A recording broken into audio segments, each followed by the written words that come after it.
Let's go. This is Chiara. Chiara Sanfilippo. My main focus is 3D character art and texture art. I love your feedback on how to improve my work for the game and animation industry. Specifically, I'm looking for insights on the quality and presentation of my character models and textures, how to make my portfolio more industry standard and appealing to recruiters, any technical or artistic areas I should refine to be more competitive. Let's take a look.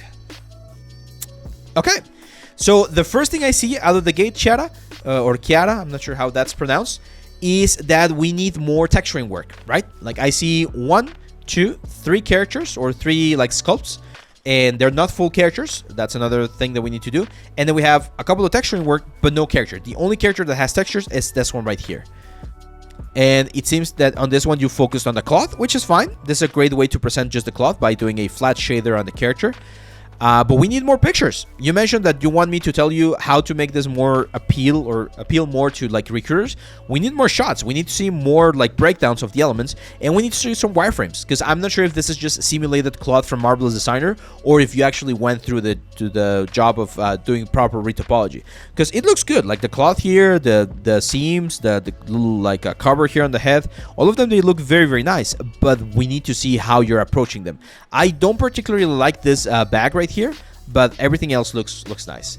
Sven says that you gotta go. Hey, thanks, man. Thanks for being here. Thank you for the good lucks, and I'll see you back on the next week, okay? Thank you for being part of here. Says, do you still work at Think Tank as a mentor? Because I want you. Yes, I still do. I actually have 2 slots available for June. So if you are gonna have your mentorships in June, I have 2 slots available there at Think Tank. I'm still doing that as a Think Tank mentor. So yeah, we need more breakdowns, Chiara, there on that one. I don't particularly like doing this kind of like studies as my portfolio pieces, because everyone can do them, right? And there's a couple of things that we need to fix here. What the hell with ads today? We've got 0 ads, and now we get like tons of ads. There you go. It's just a simulation. Okay, so you do need to do the retopology. If you're going to be doing this for game characters, if you want to be a character artist for games, you need to show how you would simplify this and make it so that it works inside of a game for all of the pieces. Again, pay close attention to the gloves, and to this one we might need, or we might want to add a couple of trims or seam lines to just make this a lot more interesting. Same for this one. It's just a sculpt, right? Everyone can do this kind of sculpts. I don't even need this breakdowns for the sculpt, because the sculpt is telling me everything. So if you're going to be doing the sculpts, you might want to do, again, the full process, because I don't see the full retopology process for these characters. I just see sculpt characters, right? I like this mermaid. It's a nice jellyfish mermaid, but again, it's just a sculpt.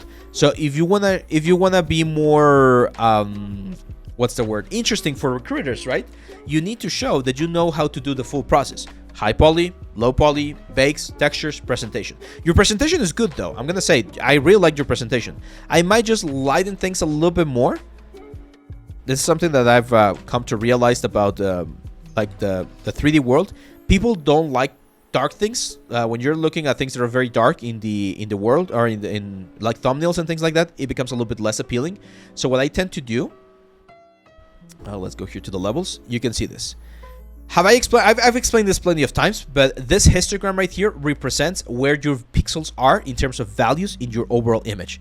And you can see that we barely have any white pixels on the image. So let's push this. I'm gonna push this right here. See that? Not too much. And then we can like move this a little bit so we have a little bit more contrast, right? Or less contrast. There we go. We don't want to burn the image, right? So something like that. And that's the difference. This is what you have, and that's what levels adjusted. See the difference? More interesting, right? It's a lot easier to see, a lot clearer. Of course, this doesn't work all the time. Not every single image needs to go through this, but this is a common theme that I've seen a lot in portfolios, where people go way too dark and it's difficult to appreciate.